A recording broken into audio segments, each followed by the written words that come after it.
Well, we've had the Triumph for 4 months now. Want to give you a rundown on what I've learned so far.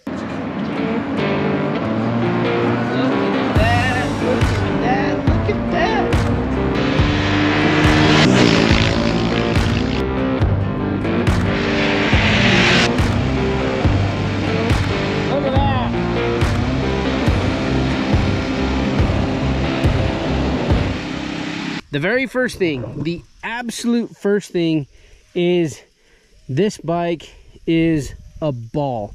It has character, it has personality, it just is begging you to take it riding, and I mean just an overall flat out fun bike.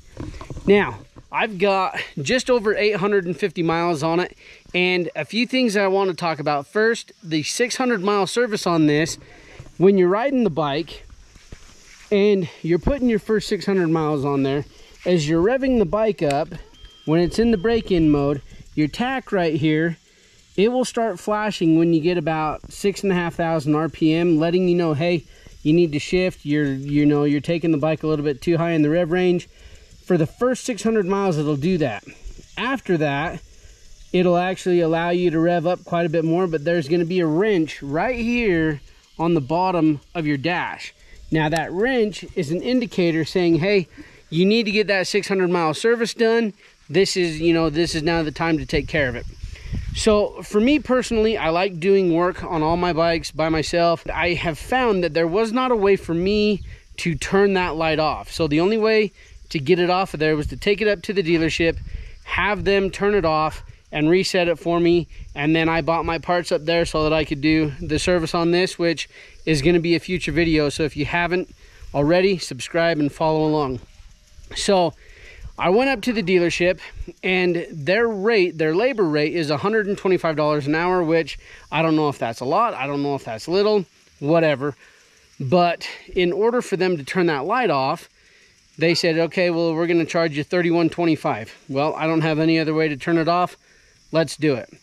So we had the $31.25 for turning the light off, and then I bought the O-ring that's used for the cover. I bought the oil filter, and I bought 3 quarts of oil. When I went to pay for everything, my ticket was $101 and some change, and I thought, what on earth?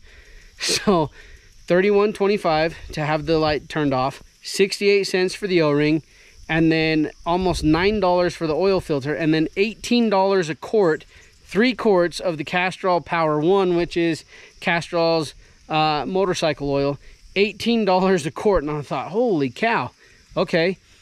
Well, that was a little bit of stupidity on my end. I didn't look around first to see, how much oil it takes and what kind of oil it takes.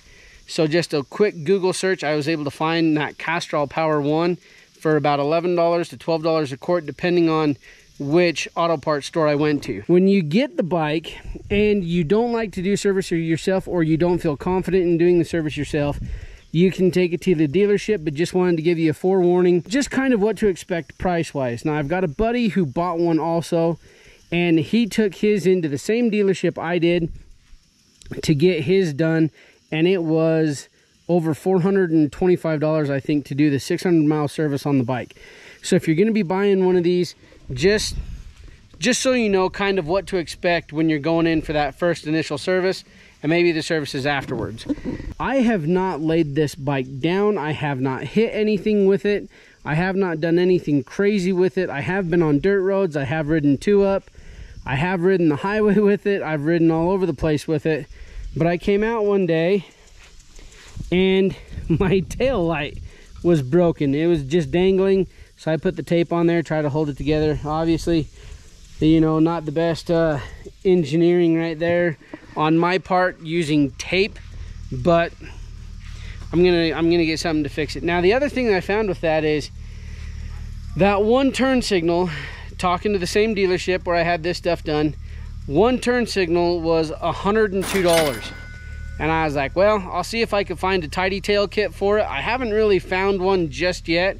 So if you're aware of one, please let me know.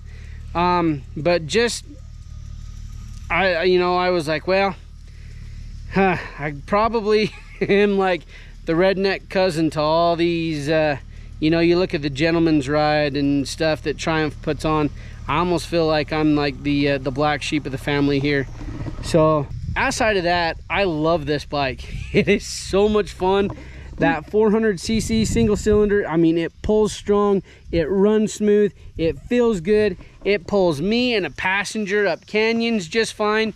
And I'm living at 6,000 feet of elevation. I've had it up over 9,500 feet of elevation, and with a passenger, without a passenger, the sucker it just goes. I love this bike. Now, I have not had to do anything with the suspension yet, and I have let out a little bit of the pressure in the tires, and the grip on this thing is great on the road. If there's questions or comments about this or about what I've done with it so far, please put those down below. And as always, make sure to like, subscribe, and follow along. I'm Matt. This is MOBStreet with the 2024 Triumph Scrambler 400X. Nothing but good times so far, and I'm looking forward to more to come. And we'll see you in the next one.